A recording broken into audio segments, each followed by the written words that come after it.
होंगे आप बिल्कुल ठीक हैं। आज का जो मेरा वीडियो रहने वाला है इसमें हम पढ़ेंगे सार्वभौमिक टीकाकरण कार्यक्रम यानी कि यूनिवर्सल इम्यूनाइजेशन प्रोग्राम। ठीक है, सार्वभौमिक टीकाकरण कार्यक्रम के बारे में जन्म से पूर्व कौन से टीके लगते हैं और जन्म के बाद कौन से टीके हमको दिए जाते हैं यानी कि हमको लगाए जाते हैं। ठीक है, तो चलिए स्टार्ट करते हैं आज का वीडियो बिना किसी देरी के। अगर आप हमारे चैनल पर नए हैं तो प्लीज़ चैनल को लाइक करिए, शेयर करिए, सब्सक्राइब करिए और देखते रहिए हमारा यूट्यूब चैनल एग्जाम आरजू क्लासेस। तो चलिए स्टार्ट करते हैं आज का वीडियो। जैसे टीका क्या होता है, पढ़ रहे टीका। ठीक है, टीका कार्यक्रम चलता है सरकार द्वारा।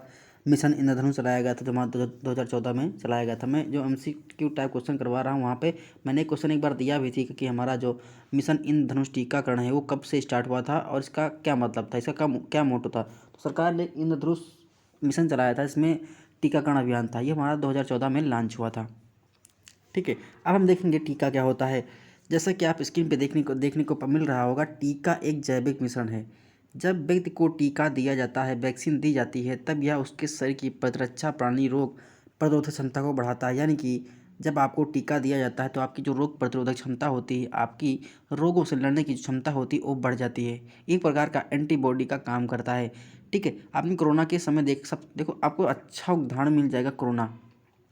ठीक है, जिनको कोरोना हो गया था, जिनके अंदर एंटीबॉडी नहीं बनी थी, जिनके अंदर रोग प्रतिरोधक क्षमता नहीं थी, यानी कि कोरोना से लड़ने की क्षमता नहीं थी, वो लोग क्या गए, सफ़र कर गए, यानी कि उनकी डेथ हो गई, वो मृत्यु को और प्राप्त हो गए। लेकिन जिनके अंदर एंटीबॉडी बन गई थी, जिनके अंदर थोड़ा इम्यून सिस्टम का स्ट्रॉन्ग था, उनके अंदर रोग प्रतिरोधक क्षमता ज़्यादा थी, वो बच गए कोरोना से। हल्का फुल्का उनको कोल्ड जुकाम जो भी हुआ, बुखार उखार आया, लेकिन वो बच गए। ठीक, अब सरकार ने किया क्या था, उसके बाद कोरोना में वैक्सीन लॉन्च कर दी, कोविशील्ड हो गई। ठीक है, अपनी तमाम प्रकार की वैक्सीन थी।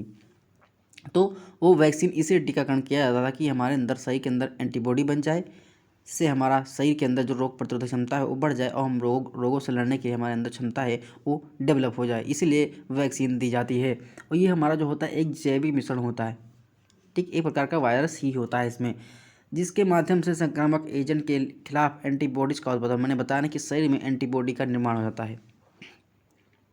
जब मुझे कोरोना टीका लगा था तो लगभग 6 या 7 या 8 घंटे बाद बहुत तेज़ी से बुखार आया था। ठीक है, तो कि वहाँ पे पैरासीटामॉल दिया गया था, PCM की टेबलेट दी गई थी, पैरासीटामॉल यानी कि PCM टेबलेट, उसे शॉर्ट में बोलते हैं PCM। ठीक है, तो वो हमको वहाँ पे जहाँ कोरोना की वैक्सीन लगवाई गई थी, मतलब लगाई थी हमने, वहाँ पर PCM दिया गया था। तो वहाँ पर बुखार तो उतर गया था, लेकिन हाँ दर्द बहुत होता है कमर में, हाथ पैर में। तो क्या है, एक प्रकार की एंटीबॉडी हमारे शरीर में छोड़ी जाती है वो। तो वही हमारा वैक्सीनेशन। आप सभी लोग इससे रूबरू हैं, सभी लोग वैक्सीनेशन। आप छोटे पे लगाए होंगे तो आप जान नहीं पाए होंगे। जो बचपन में जो आप बच्चे जो होते हैं छोटे नवजात, उनको BCG का टीका दिया था तो उनको याद नहीं रहा होगा। लेकिन हम लोग कैसे, क्या हमने कोरोना को देखा है, हमने कोरोना की वैक्सीन लगवाई है, तो उसका असर क्या है सब कुछ देख चुके हैं। तो ये हम जानने वाले हैं, बड़े हैं। लेकिन छोटे बच्चों से हम लोग तो क्या, छोटे से बचपन में 1 या 2 साल के जो हमको वैक्सीन लगवाई गई उसका पता नहीं, क्योंकि हमको याद ही नहीं है। तो आज के दौर में हमको कोरोना का वैक्सीन दिया गया तो अच्छी तरीके से याद है। यही हमारे क्या टीका है। रोग से संपर्क में आता है तब ये संक्रामक एजेंट के खिलाफ एंटीबॉडी उत्पादन करते हैं। इससे जब हमारे भविष्य में इस तरह के सूक्ष्म जीव जीवाणु रोगाणु के संपर्क में आते हैं तो हमारी प्रतिरक्षा प्रणाली प्रतिक्रिया और जल्दी ही इन्हें नष्ट कर देती है। यानी कि हमारे अंदर क्या होता है, एंटीबॉडी बन चुका होता है। अगर बाहर से कोई जीवाणु या बैक्टीरिया वायरस हम पे आक्रमण करता है तो हमारे शरीर के अंदर जो एंटीबॉडी होती है उस पर आक्रमण करके उसे नष्ट कर देता है। तो ये हमारा एंटीबॉडी का काम होता है। नेक्स्ट हम देखेंगे टीकाकरण क्या है। देखो ये थोड़ा ब्लर हो सकता है, लेकिन आप क्वालिटी 480 पिक्सल पे लगा के देखो, ये थोड़ा आपको इशू हो सकता है क्योंकि हमने जहाँ से इसको लिया था वहाँ पर थोड़ा मोबाइल के टेक्निकल इशू हम जा नहीं पाए थे, तो वहाँ पर थोड़ा सा टीका मतलब जो PDF बना था वो सही नहीं बन पाया था। लेकिन आप समझने की कोशिश करिएगा, हम आपको बता रहे हैं, वो आवाज़ सुनिए, उससे आपको चीज़ें याद हो जाएंगी। टीकाकरण क्या है। टीकाकरण एक प्रक्रिया है। आमतौर पर इस प्रक्रिया में टीकाकरण के माध्यम से व्यक्ति में प्रतिरक्षित तथा संक्रामक रोग के लिए प्रतिरोधी क्षमता विकसित की जाती है। यानी कि हमारे अंदर एक रोग प्रतिरोधी क्षमता विकसित की जाती है, हमारे अंदर एंटीबॉडी विकसित किया जाता है, वही हमारा टीकाकरण होता है। टीकाकरण ऐसी चिकित्सीय अवस्था है जो कि व्यक्ति के शरीर की संक्रमण या रोग से बचाने के लिए उसकी रोग प्रतिरोधक क्षमता को बढ़ाता है। यानी कि अगर शरीर में किसी प्रकार का संक्रमण हुआ है तो उस संक्रमण से लड़ने के लिए हमारे अंदर एंटीबॉडी बनती है, हमारे अंदर एक रोग प्रतिरोधक क्षमता डेवलप होती है जो उस संक्रामक से हमको बचाती है। देखो, ये हमारा सिलेबस कंप्लीट हो चुका है। आज तारीख कितनी है, आज तारीख 8 नवंबर है। 8 नवंबर, मैंने जो बोला था कि 10 तारीख तक लगभग हमारा सारा सिलेबस कंप्लीट हो जाएगा, लेकिन 8 नवंबर है, सारा सिलेबस हमारा कंप्लीट हो गया है। लगभग 62-63 वीडियोज़ हैं पूरे सिलेबस की। ठीक है। बीच में जो भी 1-2 टॉपिक हमारे स्किप हुए थे, इसलिए स्किप हुए थे क्योंकि उनका कंटेंट सही से हमको नहीं मिल पा रहा था, इसलिए उसका वीडियो नहीं बनाए थे। 2-3 टॉपिक हमारे स्किप हैं, ज़्यादा नहीं, बस 2 ही 3 टॉपिक हमारे स्किप हैं, उनका हम अलग से वीडियो बना देंगे किसी दिन। लेकिन अब हम ऐसी वीडियो लेकर आएंगे आपके लिए जो आपके एग्ज़ाम दृष्टि से बहुत महत्वपूर्ण होंगे, रहेंगी 4 या 5 या 6 मिनट की, लेकिन आपके लिए बहुत अच्छी साबित होंगी। उनसे आपको कंटेंट अच्छा देखने को मिलेगा, आप भी देखेंगे तो आपको लगेगा हाँ ये कंटेंट अच्छा है। ऐसे ही हम आपके लिए वीडियो लेके आए, लेकिन साथ में हम आपको बता दें MCQ टाइप क्वेश्चन भी करवा रहे हैं, चाहे टॉपिक वाइज करवा रहे हों, चाहे सोशोलॉजी से करवा रहे हों, चाहे अदर बुक से करवा रहे हैं, वो भी हम साथ साथ करवा रहे हैं। हमारे यूट्यूब चैनल में आपको सब तरह की वीडियो मिल जाएंगे। ठीक, सिलेबस भी है, MCQ भी है और आपका प्रैक्टिस सेट भी चल रहा है, साथ ही में साथ सब कुछ देख सकते हैं। अगर अच्छा इतना अच्छा सब कर ले जाएंगे तो हमको आशा है कि आप 75 या 70 लगभग मार्क्स तो अटेंड ही कर लेंगे, चाहे जो भी है। ठीक है, अब आते हैं अपने वापस वीडियो के ऊपर। नेक्स्ट है, भारत में टीकाकरण के स्तर में कमी का कारण क्या है, यानी कि भारत में जो टीकाकरण है उसका जो लेवल है वो कम हो रहा है, तो उसमें कमी क्या है हम देखेंगे। दूर दराज के केंद्रों पर उपकेंद्र तथा स्वास्थ्य केंद्रों पर टीकाकरण की सेवाओं की पहुंच सुनिश्चित करने में असफलता, यानी कि जो गाँव दराज गाँव मतलब जो देहाती क्षेत्र में है वहाँ पर सही से हमारा जो मेडिकल फैसिलिटी है वहाँ पर शायद सही से प्रोवाइड नहीं हो पाई, तो इसी हमारा असफलता का कारण है। दूर दराज गाँव के जो लोग हैं वहाँ पर सही तरीके से नहीं मिल पाता है। कुछ बच्चे या एक से अधिक टीके लेकर अगले टीके के लिए नहीं जाते, कहने मतलब है शिक्षा का अभाव होता है गाँव में। ठीक है, तो जो बचपन में बच्चा जब जन्म लिया तो उसे टीके लगे, 2 साल तक मतलब टीका लगना था, तीसरे साल टीका लगना था, लेकिन उसकी माँ उसके पेरेंट्स ने उसको मतलब हल्के में ले लिया, उसको टीका नहीं लगवाया। ठीक है, तो ये क्या है, ये भी एक हमारे टीकाकरण का असफलता है। टीकाकरण सेवाओं तक पहुंच नहीं बन पाता, यानी कि जो टीकाकरण सेवाएं होती हैं उन तक गार्जियन को या बच्चों को पहुंच नहीं बन पाती है। नेक्स्ट हमारा है, कुछ बच्चों के माता पिता टीकाकरण के बारे में जानते ही नहीं हैं, यानी कि देखो अशिक्षा का जहाँ शिक्षा का अभाव होता है, जहाँ शिक्षा का अभाव होता है वहाँ पर उनके पेरेंट्स नहीं जान पाते हैं कि टीकाकरण क्या देना है, कैसे करना है। लेकिन अब डॉक्टर की रिस्पॉन्सिबिलिटी बनती है, अब जब बच्चा जन्म लेता है तो उसको एक कार्ड दिया जाता है बर्थ टाइप में, तो उसमें लिखा होता है कि बच्चा कब जन्म लिया, बच्चा की वजन कितना है, बच्चा का वेट कितना है, मतलब सब कुछ लिखा होता है उस पर। और ये भी लिखा होता है कि बच्चे को अब टीका दिया गया है तो अगला टीका कब लगेगा। ठीक है, ये अच्छे हॉस्पिटल में होता है, हमने देखा है अपनी आँखों से, तो ये मैं बता रहा हूँ आपको। नेक्स्ट है, कुछ बच्चे स्वास्थ्य केंद्र या आउटरीच स्थल से दूर होते रहते हैं कि वह पूर्ण टीकाकरण नहीं आ सकते, यानी मतलब कुछ बच्चे ऐसे होते हैं जहाँ पर टीकाकरण लगना है वहाँ से उनकी दूरी बहुत ज़्यादा होती है, वहाँ तक नहीं आ पाते, इसलिए हमारा टीकाकरण जो रहता है वो असफल रहता है, असफलता की ओर जाता है। कुछ बच्चों के माता पिता टीकाकरण सेवाओं के प्रति यकीन नहीं रखते, यानी कि कुछ माता पिता हैं तो वो क्या कहते हैं, वो टीकाकरण में उनका यकीन नहीं होता, वो कहते हैं सब बेकार है, मतलब इससे कुछ नहीं होता, होता सब कुछ है, आप जान नहीं पाते क्योंकि जो उसका होता है एकदम माइक्रो लेवल पे होता है। अगर कोई वैक्सीन लगती है तो माइक्रो लेवल आप जान नहीं पाएंगे टीकाकरण। एक अफवाह उड़ी थी कि मतलब मैं क्या ही बताऊँ, मतलब मैं जहाँ रहता हूँ कोरोना के टाइम तो जब वैक्सीन लग रही थी तो कुछ गाँव वाले कहते थे कि मतलब वैक्सीन न लगवाओ नहीं तो इससे कुछ और हो जाएगा, मतलब ये चीज़ें तो हमारे गाँव में देखने को मिली थी। उसमें अफवाह टाइम में जो भी हुआ, मतलब शिक्षा का अभाव कह लीजिए, जो भी था वहाँ कह रहे थे कि मतलब अगर आप कोरोना के वैक्सीन लगवा देंगे तो आप मतलब जो आपकी परिवार नियोजन वाली जो प्रक्रिया है वो नहीं हो पाएगी। ये अफवाह उड़ी थी, लेकिन ऐसा कुछ नहीं था, हम लोग लगवाए हैं ऐसा कुछ नहीं है, ये केवल अफवाह मात्र थी। ठीक है, गाँव क्योंकि वहाँ शिक्षा का थोड़ा अभाव रहता है, इसलिए लोग इससे दूर रहते हैं, उनको यकीन नहीं होता कि हाँ टीकाकरण ये कुछ ऐसा है। नेक्स्ट हमारा, कभी कभी स्वास्थ्य कार्यकर्ता की लापरवाही भी, कहने का मतलब है कभी कभी स्वास्थ्य कार्यकर्ता होती है उनकी जो लापरवाही हो जाती है तो उससे भी हमारे टीकाकरण में असफलता देखने को मिलती है। यानी कि जो गांव वगैरह में CSC PSC में जो मतलब मेडिकल फैसिलिटी होती है, मेडिकल फैसिलिटी जो होती है उनकी लापरवाही से हमको टीकाकरण में असफलता देखने को मिलती है, तो ये भी मेन कारण रहता है। नेक्स्ट है, नियमित टीकाकरण में स्वास्थ्य सेविकाओं की जिम्मेदारी, यानी कि आप मुख्य सेविका के पद पर चयनित होती हैं तो आपके आंगनबाड़ी अंडर में काम करेंगी तो आपकी वहाँ पर जिम्मेदारी क्या होगी। देखो क्या है, स्वास्थ्य सेविका माताओं और बच्चों के टीकाकरण स्तर में सुधार लाने में महत्वपूर्ण भूमिका निभाती हैं। उनसे उम्मीद की जाती है कि सभी योग्य शिशुओं और गर्भवती महिलाओं का राष्ट्रीय टीकाकरण अनुसूचित के अनुसार टीकाकरण हो जाए। यानी कि मतलब क्या है, जो हमारी स्वास्थ्य कार्यकर्ता होती है NM वगैरह, जैसे दाई माँ हो गई हमारी, और मुख्य सेविका के पद पर आप चयनित होंगी तो आपके अंडर में आंगनबाड़ी काम करेंगी, तो उस आंगनबाड़ी में जो हमारी रहती हैं आंगनबाड़ी सहायिका या आंगनबाड़ी कार्यकर्ती, तो उनका मुख्य उद्देश्य रहता है कि हम उनकी लापरवाही ना होने पाए और उनके गांव में जो भी बच्चा बर्थ किया है, नवजात बेबी है, उसको टाइम पे कौन सा टीका देना है ये उनकी जिम्मेदारी होती है, उनकी एक जिम्मेदारी, नैतिक जिम्मेदारी होती है। ठीक है, तो कि बच्चा भी छूटने ना पाए। देखेंगे उनकी जिम्मेदारियां क्या होती हैं। टीकाकरण के लिए योजना बनाना, मतलब अगर बच्चे गांव में 3-4 बच्चे जन्म लिए हैं, ठीक है, तो उनके एक योजना बनाने की, उस बच्चे को हम आज ये टीका लगाएंगे कि नेक्स्ट डे हम उसको टीका, मतलब क्या है, कार्य योजना बनानी पड़ेगी कि हमको कौन सा टीका किस बच्चे को कब देना है। एक प्रकार की कार्य योजना के तहत उनको काम करना होगा। नेक्स्ट हमारा है टीकाकरण स्थल पर शीत संकलन और प्रदान करना, यानी कि कहने का मतलब है टीकाकरण स्थल पर शीत श्रृंखला का प्रबंधन करना। आपने देखा होगा जो वैक्सीन पिलाने वाली जो हमारे गांव में आती हैं, उसमें देखा होगा कि वैक्सीन कैरियर होता है, उसमें जो वैक्सीन रखी जाती है वो OPV यानी कि पोलियो की जो हमारी खुराक होती है वो ठंडे स्थान पर रखी जाती है।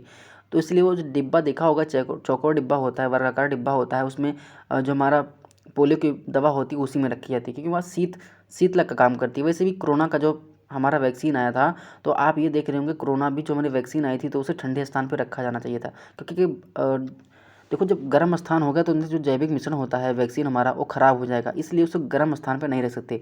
इसलिए हमको कोल्ड स्टोरेज चेन की आवश्यकता होती है वैक्सीन को लगाने की, टीके को लगाने की। सरकार ने ये भी, जब कोरोना की वैक्सीन आई थी, सरकार ने तमाम जो हमारे कोल्ड स्टोरेज वगैरह होते हैं उनसे मतलब बायोडाटा मांगा गया था कि आपके स्टोर में ऐसे हमको को वैक्सीन होल्ड करना है, वैक्सीन को रोकना है। तो ये सरकार की जिम्मेदारी बनती है कि हम एक कोल्ड चेन बनाएं, जिससे ताकि लोगों तक जो हमारा शीत प्रबंधन है वो बना रहे।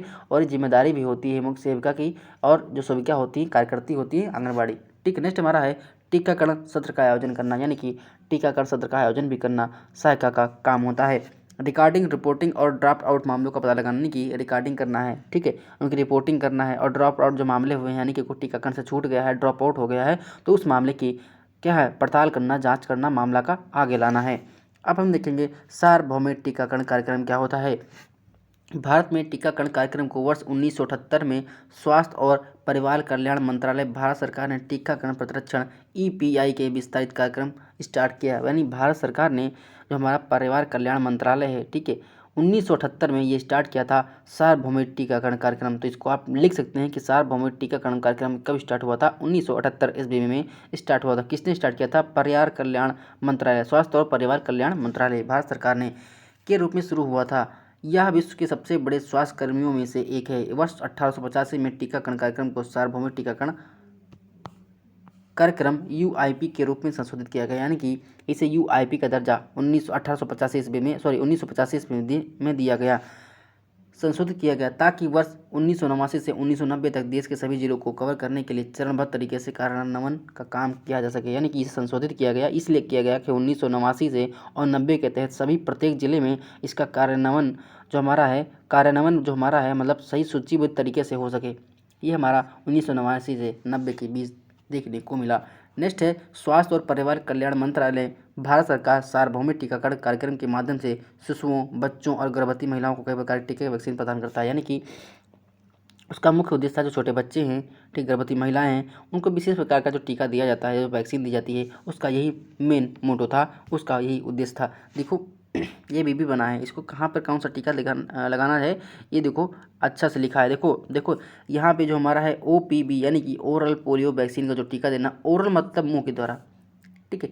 जो कुछ टीके होते हैं जो मुंह द्वारा दिए जाते हैं, कुछ इंजेक्शन द्वारा दिए जाते हैं, इंट्रामास्कुलर या IM जो लिखा होता है, इस पर इंजेक्शन पे लिखा होता है IM मतलब होता है इंट्रामास्कुलर, यानी कि मांस के नीचे, यानी कि त्वचा के नीचे लगाया जाता है, ठीक है।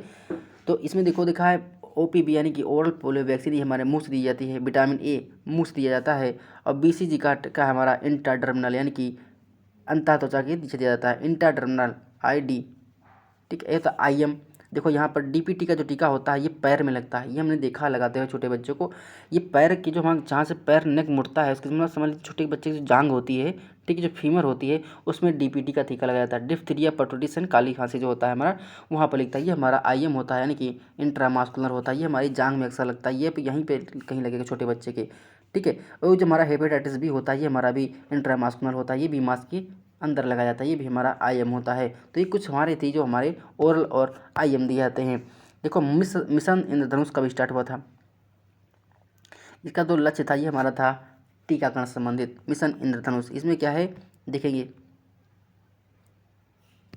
मिशन इंद्रधनुष टीकाकरण कार्यक्रम को मजबूत और पुनः सक्रिय करने और तीव्र गति से सभी बच्चों और गर्भवती महिलाओं के लिए पूर्ण टीकाकरण कवरेज प्राप्त करने के लिए भारत सरकार द्वारा दिसंबर 2014 में मिशन इंद्रधनुष स्टार्ट किया गया। ये मैं क्वेश्चन पूछा भी था का कि मतलब मिशन इंद्रधनुष हमारा कब स्टार्ट हुआ था, तो ये हमारा 2014 में स्टार्ट हुआ था। मिशन इंद्रधनुष एक बूस्टर टीकाकरण कार्यक्रम है जो कम कवरेज वाले 200 जिलों में स्टार्ट हुआ था, यानी कि ये बूस्टर टीकाकरण कार्यक्रम था। क्या बूस्टर टीकाकरण कार्यक्रम था जो हमारा छोटे यानी कि कम कवरेज वाले यानी 201 जिलों में स्टार्ट हुआ था। कितने? 201 जिलों में स्टार्ट हुआ था। नेक्स्ट है, यह यूनिवर्सल टीकाकरण कार्यक्रम में शामिल किए गए 7 रोगों के खिलाफ 7 टीकों का प्रतिनिधित्व करता है, यानी कि ये 7 टीकों का कार्यक्रम चलाया गया था, जिसमें कौन से हैं? तपेदिक, polio, myelitis, hepatitis B, diphtheria, pertussis, tetanus and खसरा। ठीक है, 1 2 3 4 5 6 7 1 8 हो गए। मैं देखता हूँ, तपेदिक हो गया, पोलियो, माइलाइटिस, हेपेटाइटिस 4 5 6 7, इसमें कोई नहीं था क्या? 8 कैसे हो गए? अरे सॉरी, देखो तपेदिक हो गया, पोलियो माइलाइटिस ये 2 हो गए, हेपेटाइटिस बी 3 हो गया, डिप्थीरिया 4 हो गया, पर्टुसिस 5 हो गया, टेटनस 6 हो गया, खसरा 7 हो गया। पोलियो माइलाइटिस मतलब हमने कामा नहीं देखा था, मतलब तो ये हमारा 7 टीका था। 7 रोगों के लिए ये टीका लगाया जाना था, हमारा टीकाकरण अभियान स्टार्ट हुआ था। नेक्स्ट है, इसके अलावा खसरा, rubella, rotavirus, haemophilus, influenza type B और पोलियो के खिलाफ टीकों को शामिल करने के बाद इन टीकों की लगभग संख्या 12 हो गई, यानी कि बाद में इसमें कुछ और टीके जुड़े तो हमारी संख्या हो गई 7 5 12, यानी कि 5 और बढ़ गए। तो आप याद रखिए कि मिशन इंद्रधनुष में कौन कौन से टीके पहले शामिल किए गए थे और बाद में कौन से टीके शामिल किए गए थे। आप इनको कॉपी पे नोट डाउन कर लीजिए, ऊपर से नीचे बना के, ठीक है, और बार बार रिवीजन करते रहिए। आज एक लोगों ने कमेंट किया था कि हम आप जो सोशियोलॉजी क्वेश्चन कराया था बहुत टफ है। देखो सोशियोलॉजी सब्जेक्ट ही टफ है, क्वेश्चन टफ है तो बात अलग है, क्योंकि सबकी बस की बात नहीं होती सोशियोलॉजी को पढ़ाना। ठीक है, तो उसमें अगर आपको टफ लगता है तो आप यही करिए, उसका सीधा सी आप रट डालिए, कुछ भी करिए, जॉब लेकर रहिए, आप उसको रट डालिए अच्छे से, सुबह शाम दोपहर जब मौका मिले तब तक रटिए। जब रटेंगे तभी चीज़ें याद होंगी। मैं आपको रटने के लिए कह रहा हूँ, आप रटिए, एग्ज़ाम निकालिए बस। बाद में आपसे कोई पूछने वाला नहीं कि पार्सन्स ने क्या दिया था, दुर्खिम ने क्या, मतलब कोई आपसे पूछेगा नहीं बात। आपका एग्ज़ाम निकल जाए, आपकी जॉब लोकेशन हो जाए, आप सेटल हो जाए, आपसे कोई दोबारा पूछने वाला नहीं कि पार्सन का सिद्धांत क्या था, दुर्खिम का क्या था, ठीक है, मार्क्स क्या था, तो कोई तुमसे नहीं पूछने वाला। आप रट लीजिए, 2 महीने बाद एग्ज़ाम हो जाए, अच्छे से कर दीजिए, काम खत्म।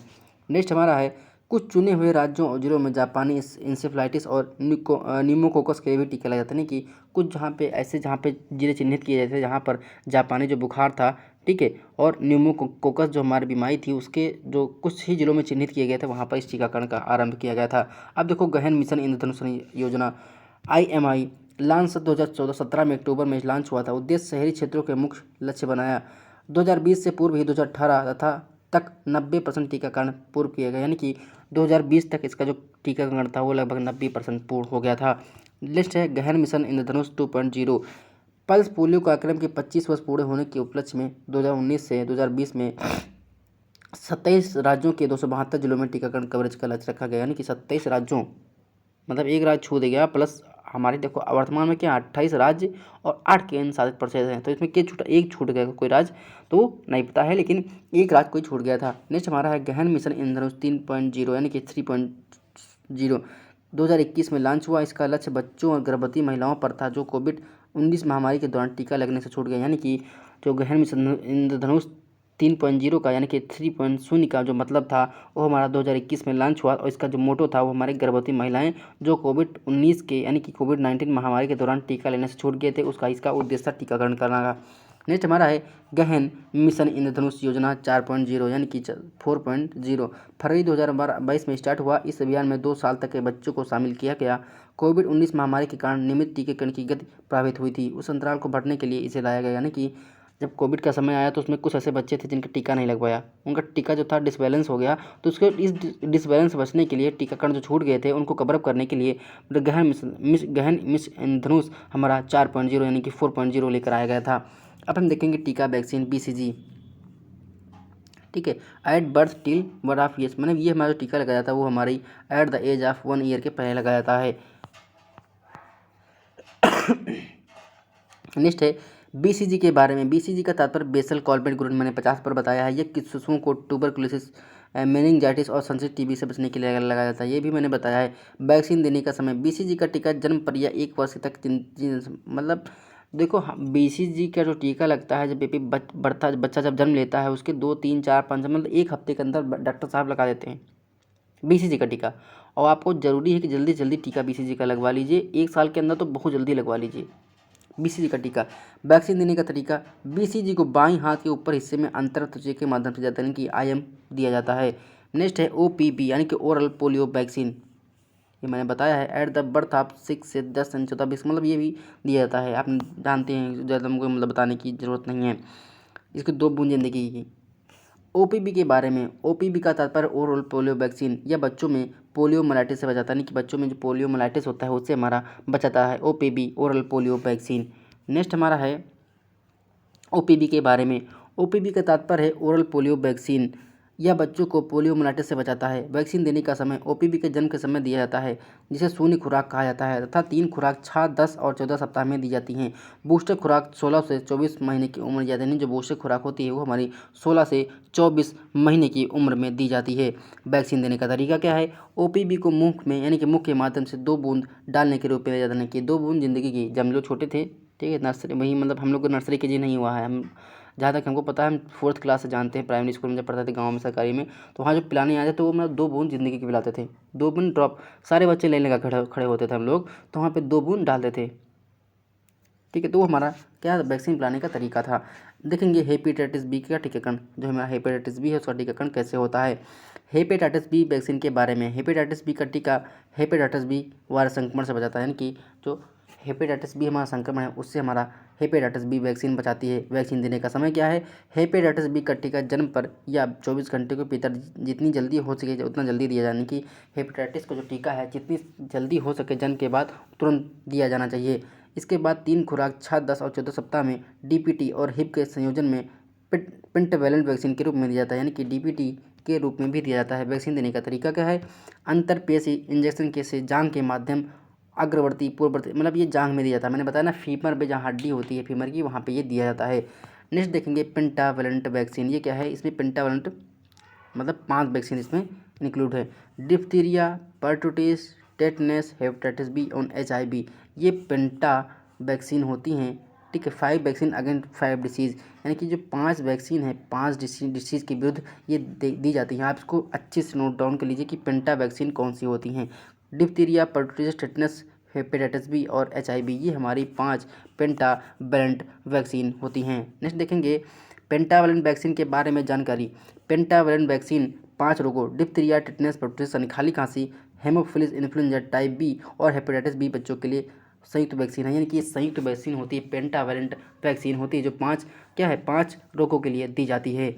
नेक्स्ट हमारा है वैक्सीन देने का तरीका। पेंटावैलेंट वैक्सीन बाईं मध्य जांघ के आगे व बाहरी हिस्से में संतर मतलब ये जांघ में दी जाती है, ठीक है। जो हमारी जन्म के समय दी जाती हैं वो अधिकतर जांघ पे ही दी जाती हैं, हाथ में इसलिए नहीं दी जाती हैं क्योंकि उसका कोई रीजन रहता है कि हाथ में कोई डिफेक्ट ना होने पाए, इसलिए हाथ में बहुत कम दी जाती हैं।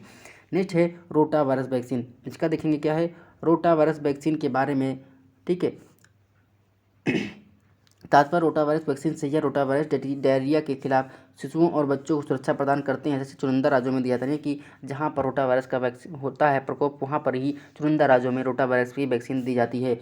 वैक्सीन देने का समय क्या है, वैक्सीन की 3 खुराक 6, 10, 14 सप्ताह यानी 1 वर्ष की उम्र में दी जाती हैं। वैक्सीन देने का तरीका क्या है, तरल वैक्सीन की 5 बूंदें 2.5 मिली लियोफिलाइज्ड वैक्सीन को मुंह में दिया जाता है, यानी कि ये भी ओरल दी जाती है। PCV यानी कि न्यूमोकॉकस संयुग्मन टीकाकरण, इसमें क्या है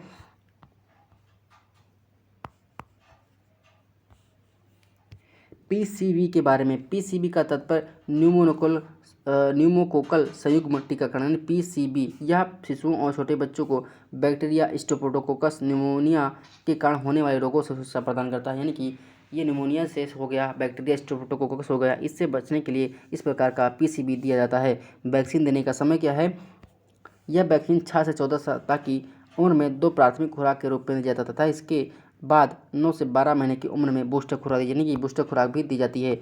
वैक्सीन देने का तरीका क्या है, PCV को बाईं मध्य के जांघ के आगे व बाहरी हिस्से में अंतरपेशी यानी कि IM इंटरमास्कुलर के माध्यम से दिया जाता है।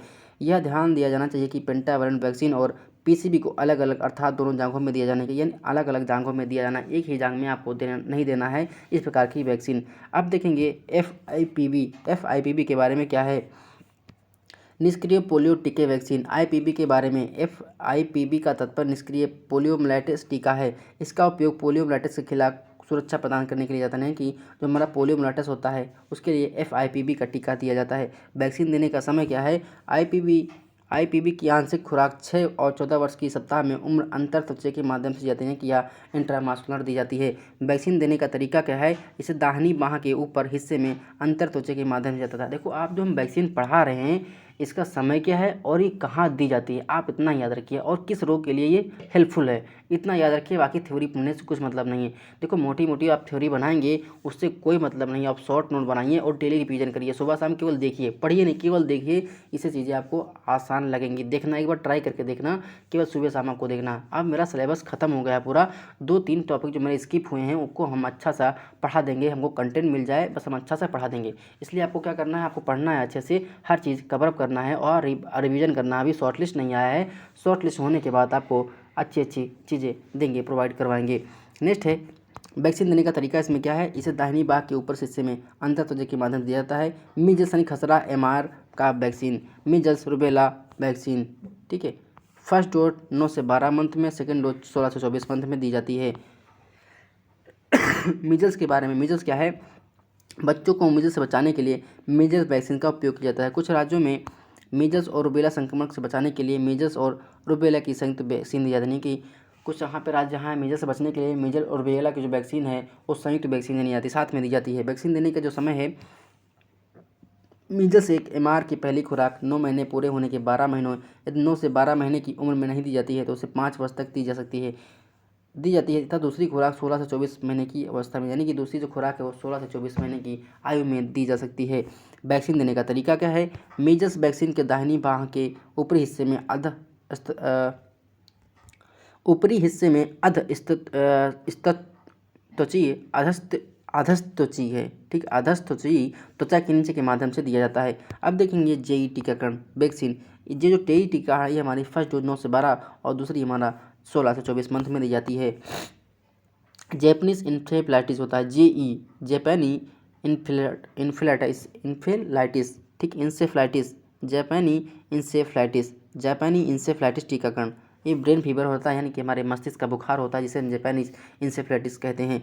इसका टीकाकरण के बारे में है। जेई टीकाकरण से तात्पर्य जापानी इंसेफ्लाइटिस टीकाकरण है। यह जापानी इंसेफ्लाइटिस रोग के खिलाफ सुरक्षा प्रदान करता है। जैसे वैक्सीन अभियान के बाद जेई की लिए चुनिंदा, मतलब सब कहीं पे ये फैलाव नहीं होता, इसलिए चुनिंदा दिया जाता है। जहाँ पर इस चीज़ का फैलाव होता है वहाँ पर उस चीज़ की वैक्सीन दी जाती है। जेई वैक्सीन की 2 खुराक दी जाती हैं। पहली खुराक 9 महीने पूरे होने पर दी जाती है तथा दूसरी खुराक 16 से 24 महीने की उम्र में दी जाती है, यानी कि दूसरा जो हमारी खुराक है वो 16 से 24 मंथ में दी जाती है। वैक्सीन देने का तरीका क्या है। लाइव एंटीन्यूटेड वैक्सीन, जीवांत तनुकृत वैक्सीन बाईं ऊपरी बाह में अधस्त्वची त्वचा के नीचे इंजेक्शन के माध्यम से दिया जाता है। और नाक्सिल vaccine, killed vaccine, inactivated vaccine इसके टीका है को मध्य जांघ के आगे बाहरी हिस्से में अंतरपेशी इंजेक्शन, इंट्रामास्कुलर इंजेक्शन, ठीक है। इंजेक्शन से दवा को शरीर में अंदर गहरे व मौजूद मांसपेशियों तक पहुंचा जाता है, माध्यम से जाता है। अब देखेंगे डीपीटी का बूस्टर टीका। इसमें क्या है, डीपीटी बूस्टर के बारे में। डीपीटी एक संयुक्त वैक्सीन है। यह बच्चों को डिप्थीरिया, टेटनस और खाली खांसी पट्टी से बचाती है कि पहले डीपीटी 55 लगता है, उसके बाद एक डीपीटी का बूस्टर टीका दिया जाता है। नेक्स्ट हमारा है वैक्सीन देने का समय क्या है। डीपीटी वैक्सीन 16 से 24 महीने की उम्र में दी जाती है, जिसे डीपीटी की पहली बूस्टर खुराक कहा जाता है तथा डीपीटी की दूसरी बूस्टर खुराक 5 वर्ष से 6 वर्ष की उम्र में दी जाती है। वैक्सीन देने का तरीका क्या है। डीपीटी की पहली बूस्टर खुराक बाईं मध्य जांघ के आगे व बाहरी हिस्सों में अंतरपेशी इंजेक्शन के माध्यम से दी जाती है। डीपीटी की दूसरी बूस्टर खुराक बाईं बाह के ऊपर भाग में अंतरपेशी इंजेक्शन के माध्यम से दी जाती है। Tetanus and adult diphtheria, DT vaccine. इसमें क्या है, टीटी के बारे में। टीटी वैक्सीन को किशोरों और प्रौढ़ को सभी आयु उम्र में दिया जाता है। डिप्थीरिया के खिलाफ प्रतिरोधक क्षमता बढ़ाने के लिए यूआईपी के तहत डीटी वैक्सीन के बदल दिया गया है। अब टिटनेस एवं एडल्ट डिप्थीरिया डीटी का टीका जाता है कि adult diphtheria, TT adult diphtheria, ठीक है, दिया जाता है। आप देखो हम ये जो आपको दिखा रहे हैं टेबल, ये टेबल बहुत इंपॉर्टेंट है, आप इसको अच्छे से लिख लीजिए। जो हमारा BCG का टीका है ये हमारा जन्म के समय दिया जाता है, 1 साल तक, मतलब 1 साल के अंदर दो। 1 मास थे 0.05 ml, 1 माह के बाद 0.1 ml दी जाती है डोज। त्वचा के अंदर यानी कि IM दिया जाता है, बाईं ऊपरी बाह में दिया जाती है यानी कि BCG का। फिर हमारा आता है हेपेटाइटिस बी, ये हमारे जन्म के समय दी जाती है, 24 घंटे के अंदर दिया जाना चाहिए, 2 बूंद दिया जाना चाहिए और मुंह द्वारा दिया जाना चाहिए। OPV 0, ये हमारी होती जन्म समय दी जाती है, 15 दिन के अंदर दिया जाना चाहिए, 2 बूंद दी जाती है और मुंह द्वारा दिया जाता है।